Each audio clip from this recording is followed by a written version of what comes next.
Takes a long time when you're waiting. There we are. We're live. We are live. And yes, so I'm here with Margaret Williams from The Empowered Leader. Hi, Ashley. Thank you for being the first person to join. I met Ashley yesterday. Lovely, lovely guy. Anyway, so hi, Ashley. Hi, Katie. So Margaret, it's so lovely to be here with you. When we had a conversation about a week or so ago, um, that we were chatting, and I think sometimes when somebody, either I read something or somebody says something pulls on my intuition, and kind of something inside me says that's important.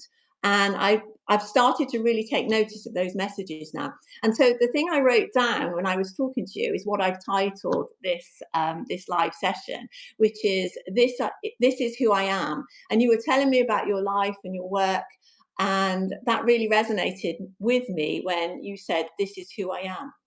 And the reason why it resonated is because I think after coming up from being very shy when I was young, having no confidence, or I didn't think I had any confidence, I was very lonely, very unhappy. Probably for a lot of my life, I was very unhappy. I went through a bad marriage, etc., as we do.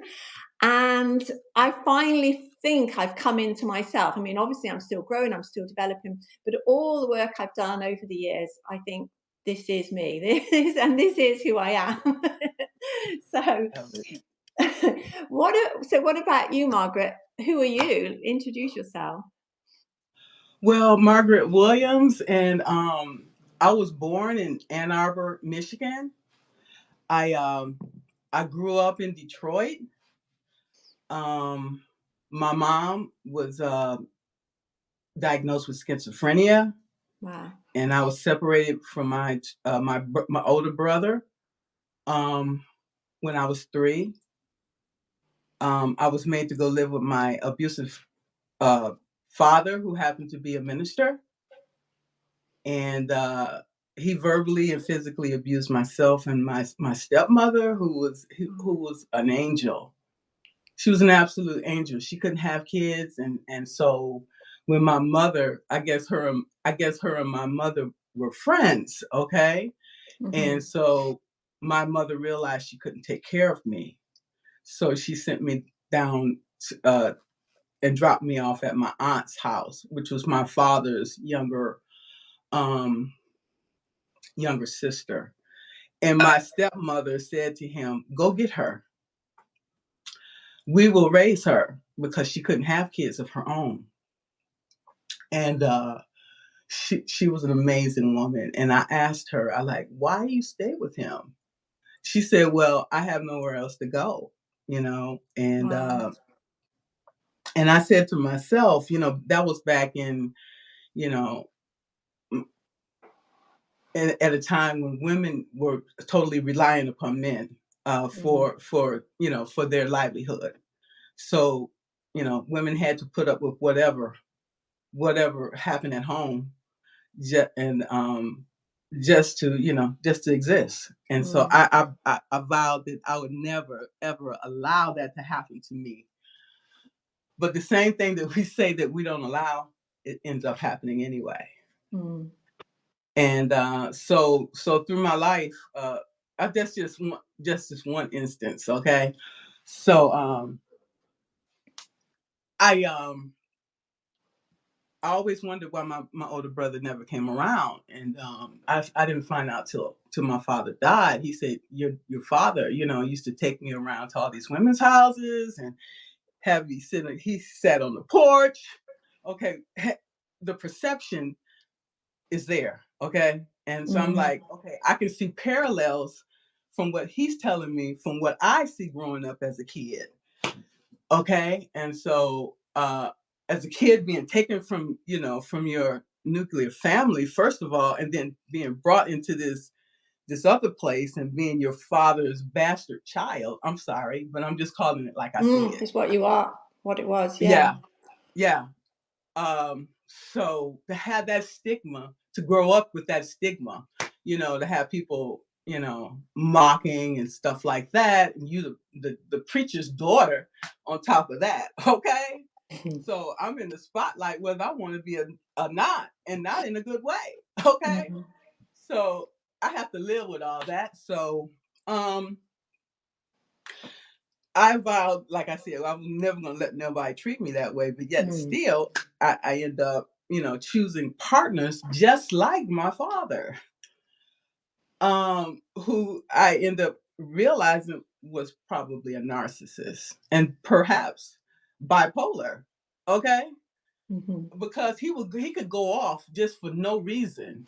Okay. I don't care how much I tried to say stay small or say, be good or, be quiet or whatever. It didn't matter. When he go off the rails, he gonna go off the rails and everybody gonna pay. Okay. Including my stepmother. And I was just afraid that one day he might hit her and her head hit the corner of a table. Okay. And she's gone. So I'm like, it was really too much for me. It was really too much. So I just prayed. I really prayed. I'm not into religion or politics for obvious reasons, but I prayed, and my faith is what got me to where I am today. Okay, my faith and my values. Okay, you got to stand for something or fall for anything. Okay. And when the chips are down and when things are dreary and things seem like there's no way out, trust and believe there is. And that's when I pray. People say, okay, I don't believe. The first thing they'll say, oh my God, you know what I'm saying? Without even realizing it. You know what I'm saying? And so be careful what you say and be careful what you ask for. That's why I wrote that, article about manifestation, because it is true. It all starts in the mind, what you think, you know what I'm saying? For all the things that I've been through in my life, there has to be a God, okay? Because there's no way I could have made through without a higher power of some sort, traveling the world. I don't care what you call him. You call him, in Arabic, they call him a different name, and when I was in Israel, they call him by a different name. If you Buddhism, you call him by whatever name, whatever that is, gonna get you through the day, gonna get you through those challenging times. You call him that, okay? And that's what got me through. I agree. I agree. And I think, it, like you say, it's a higher power. It doesn't matter whether you're talking to the universe, to God, to Allah, to the Buddha, whatever your faith is. It's not, I don't necessarily think it's the same as religion. I think, religion can be, as you found growing up, it can be quite debilitating and restricting and authoritarian, which is not good. But having faith, I think we all need to have faith, and I think that, and like you say, that is what brings you through. And I think I've got to the point in my life now where I didn't have any religious upbringing apart from the stuff we did at school. My parents, although in my parents' day, you had to have your child christened because otherwise, they didn't know what would happen to you eventually. So I was christened, but that's the only time, apart from weddings and funerals, that I went to a church. So I grew up without any religion, but I also grew up without faith because I didn't feel there was anything, which I think is part of the sadness I had inside me, because I didn't have anything to hold on to connect to. But since I've started getting more spiritual and believing in the universe and talking to the universe and talking to my soul and my guiding angels, I can see the light, as they say. I can definitely see the light. And I think once you do that and you take the bars off your heart, because we put bars around our heart when we get hurt to protect us, but that shuts love out. It shuts love out. You can't let love in. You can't let it back out. And so you are isolated. And once I started to do that, and the bars came off my heart, it's a completely different world. And now I can feel that light inside me. I can feel it growing every day. And and I sometimes, this part of me, my inner critic says, well, that's really cheesy, Sue. What are you talking about? Nobody wants to hear this. But I think people do, and I think people need to. And particularly, what we're seeing around the world, particularly in America, now, we need to have that faith. We need to have hope. We need to hold on to each other as tight as we can, and bring, and let that love go through us. So yeah, I don't know where that all came from. I think that was just downloaded from the universe. It was a message that people needed to hear, and that message Absolutely. is coming through you. We are the vehicle in which that's happening. Okay, and we need to elevate that voice, and more people need to hear that more than ever now. Okay, Yeah. as a government employee with 38 and a half, almost 38 and a half years, okay, of sacrifice with men and women, civilian service members, it was really a slap in the face to get that fork in the road uh, email. And I'm gonna talk about it, okay, if you don't mind, Do. No, do. because I don't care. I don't give a damn at this point, okay? It's flat out, okay? I think Because we're all past caring now, aren't we? exactly. We say Because what what you we gonna do? think. Fire me? Because I can retire, okay? And that's where I'm at today. I am released, okay? And that was a wake up call for me. Okay, the government is too big. I get it. But my mama taught me it's a way to do everything you want to do, okay? And it's all good. It's all good because I was at the fork in the road for many years now. And I can't continue to burn the candle at both ends and be effective, okay? I love this job. I love writing and I love coaching. I can't do both. I got to give something up to get to really where I want to be in life. We have to give something up to be where we want to go. Okay. You got to let go, let Mhm. go, and just claim the person that you truly want to be. Okay. And that you are, that you deserve, and that the world deserves to be a part of. Yes. And that's where I am. Yeah. So you say the email. Tell us about the email. Oh, well, that was just the beginning of the end. I told them, okay, when they first said you got to come back to work, I knew that was the beginning of the end. They're going to start taking things away slowly, but slowly, slowly, slowly. And then they're going to make it unattractive for people like me. Well, why do I want to work here? I can go and work in private industry. Okay. I have a master's degree in industrial and organizational psychology, 38 years of civil service experience. I'm a certified executive, coach. You mean to tell me I can't compete out there with people in the workplace? Of Okay, course we're you gonna can. see. Okay, it's time for me to see what the world has for me out there. Okay, Mhm. I'm being pushed out for a reason because God has something else better planned for me. Okay, Yeah. that was yesterday. This is tomorrow. I have to face that, and I'm ready. I'm ready Mhm. to see and it's scary. Okay, I'm an introvert, and I was like going back and forth, back and forth. I was like, I can't do this, but I can. I can. How do I do it? One step at a time, one thought at a time. I think I can. Remember that little train? Those lessons that we learn from little kids is the most valuable lessons you learn throughout your whole life. You take those with you. More valuable than even my master's degree, which I still have to pay for, figure out how to pay for now that the student loan people have been discontinued, their jobs, Mm. whatever. Mm. Mm. We have to keep pushing forward, regardless of what happened in the world. We have to keep making our own path. You know. Absolutely, yeah, yeah. So you've started the Empowered Leader now, and that's your publication on Substack, and which is doing really well. It seems to be moving fast because I don't think you've only started about a month ago. Is that right? Uh, a little bit over, just before Thanksgiving. Okay, okay. Yeah. And so this is empowering women. That's your idea. Uh, You.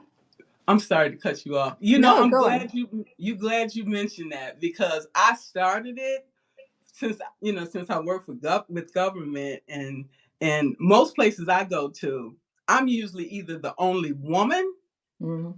or the only African American woman, okay, working in construction. I've been working for the Corps of Engineers, like I said, the whole time. So I've been working in construction, worked my way up from being a survey tech, on the topo crew.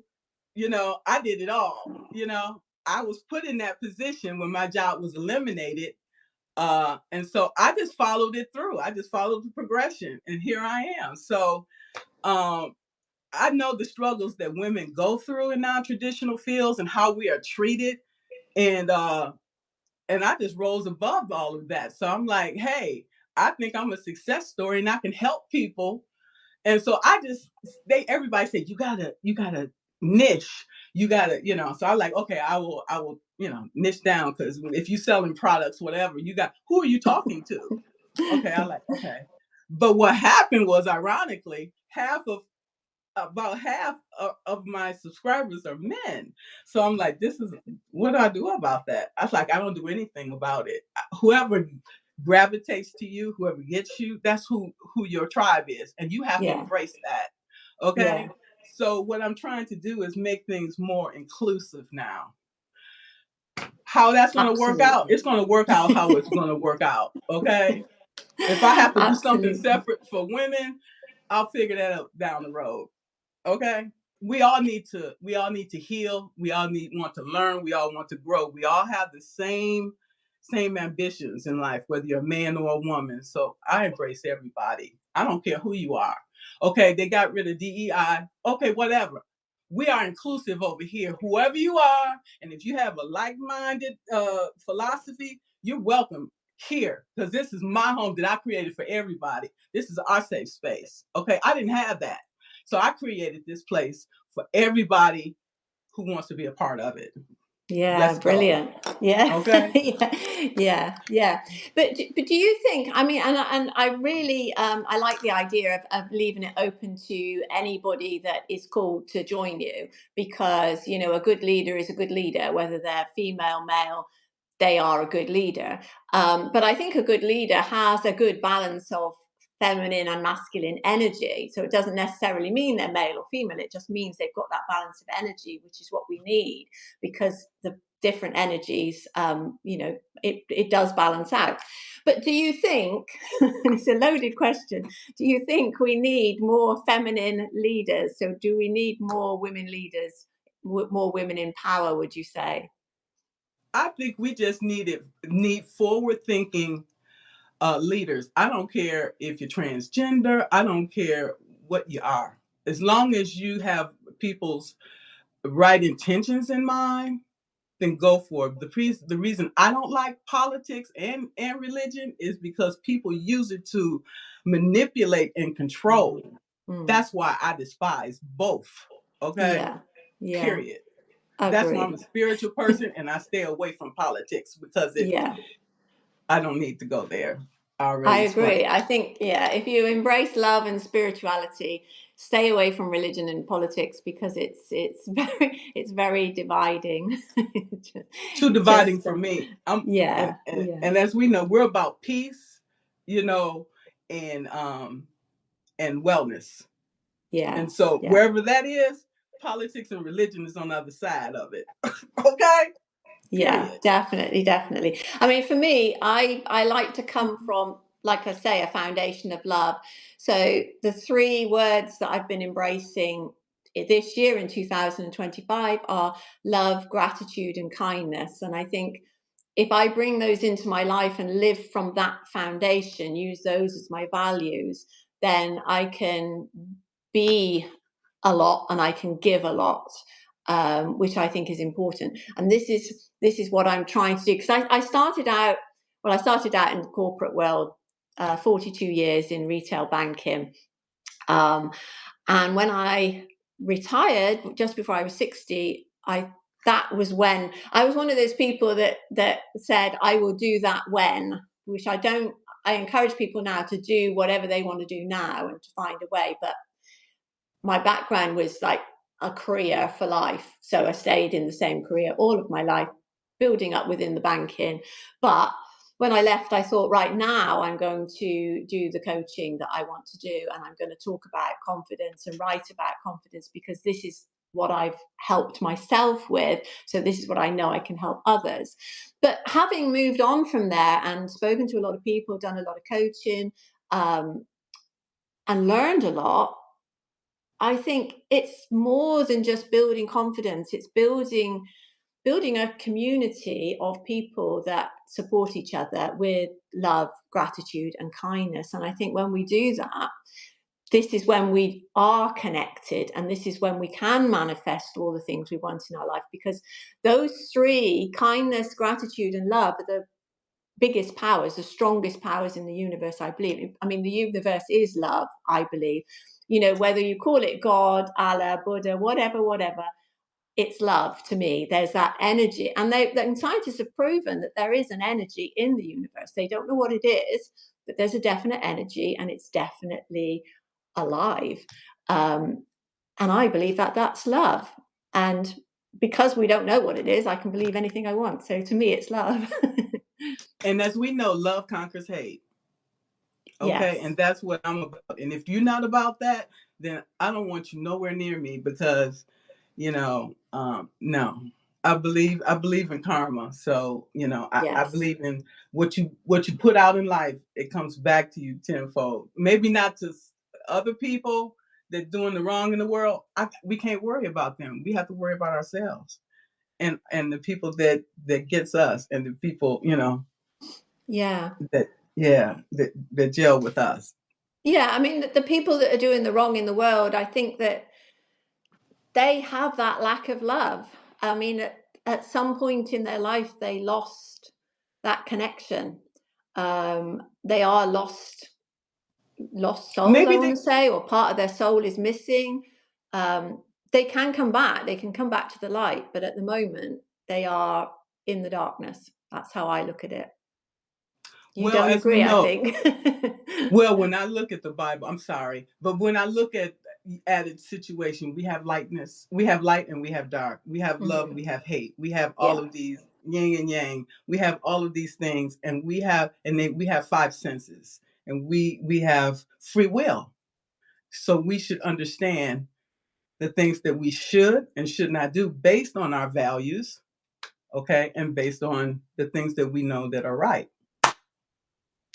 I totally agree. I totally agree. And we should, but what we should do and what we do are different. And I still think that, I mean, I want to send my love out to every single living being on the planet and anywhere else.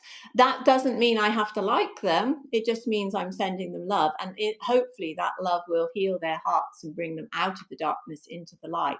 That's how I like to see things, that you don't have to be a bad person, is what I'm trying to say. You don't have to do the things you do. You can change, because everybody has that choice. And it doesn't matter what happened in the past.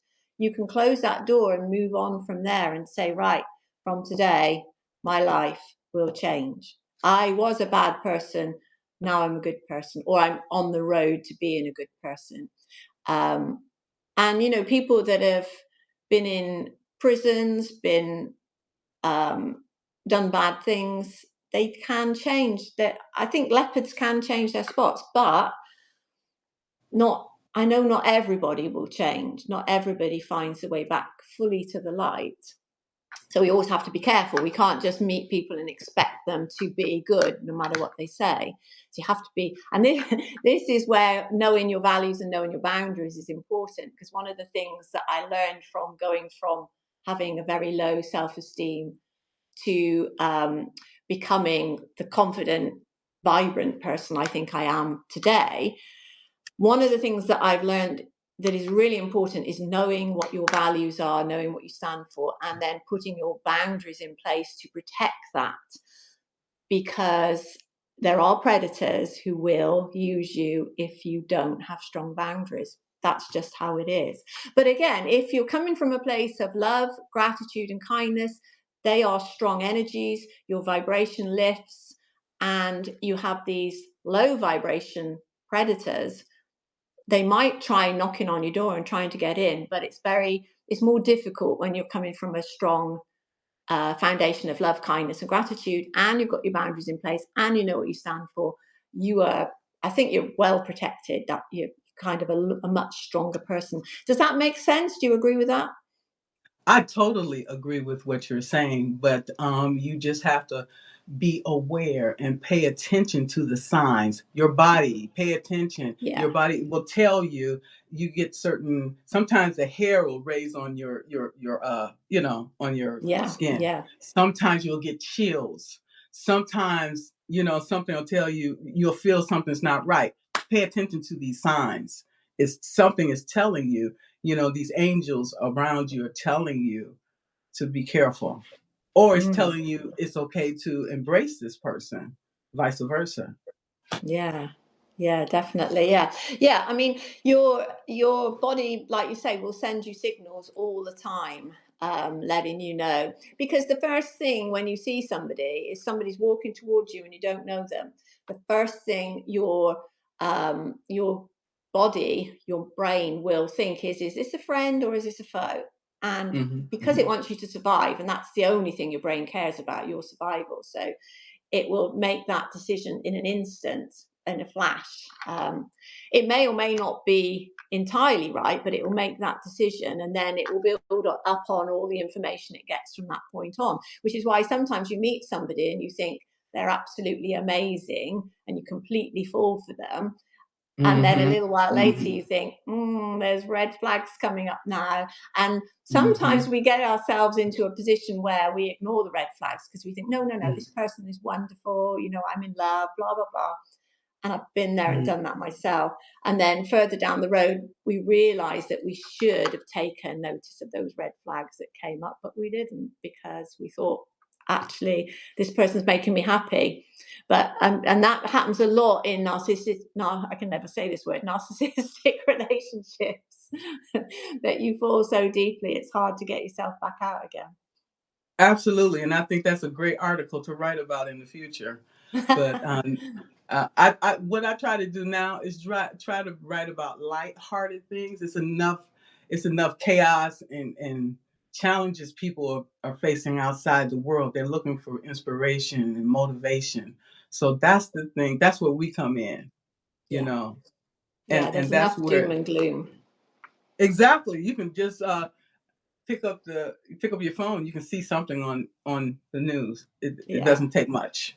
yeah. Yeah. So I spend more time on Reddit looking at the little dog pictures because it just fills me up with joy, and cats. That's the kind of stuff I want to bring more joy into my life, and that's the things More I'm cat going to do. videos. Okay, exactly. Because my boss, I told her, me and her had a very contentious relationship. It was horrible. They made Oh. her apologize to me, okay? And I know that killed her because she had. I don't want to get into all that, but anyway, I told her. She said, "Oh, Margaret, I see you done packed." I'm like, "You ain't got to tell me twice. You done sent me a email like fork in the road. I know it's coming. I know the paperwork is coming. So yeah, I packed. What you thought? I done moved 8 times. You know what I'm saying? You don't have to. I don't have to wait for the wrecking ball to come and realize. Oh, I should get out the way. That's not how I roll. Okay. So yeah, she already know. I said I'm gonna retire any day that I feel that you know my rights and stuff are being taken away. They are because I come in. Oh, you supposed to be in here at 6. I told her. Oh, okay. I sent her a text. I'm sitting here at 6 a.m. I'm gonna do it every day just to aggravate her because last weekend I got 27 text messages about the fork in the road and about these 5 bullet points. I am fed up. You can have this job. I'm just about there. I'm right here. She's talking about, well, I'm gonna retire in January. Well, help yourself, because I'm gonna be out of here any day. You come up with something else. I'm gonna give them little 5 bullet points because my financial planner told me, Margaret, if you can make it till July next year, it's not going to happen. He said, well, try to make it to January. That's not going to happen. He said, can you make it till July this year? I said, I don't know. We'll see. I'm You'll serious. make it. You will make it. I know you I'm will. fed I up. know, but you're doing so well at the minute. So before we wrap up, then, and it has been brilliant talking to you. You've made me laugh, and I'm going to go and look at cat videos now. um, Yes. is there anything you want to say before we finish up? What message would you leave to the people that are here watching? I just want everybody to stay encouraged, okay? And we need to help and lift and support each other. And that's how we get through this. You know, the pendulum is going to continue to move back and forth. There's nothing we can do about that. But what we can do is the things that are within our control. And that's what we need to focus on. Yeah. And show more kindness to others.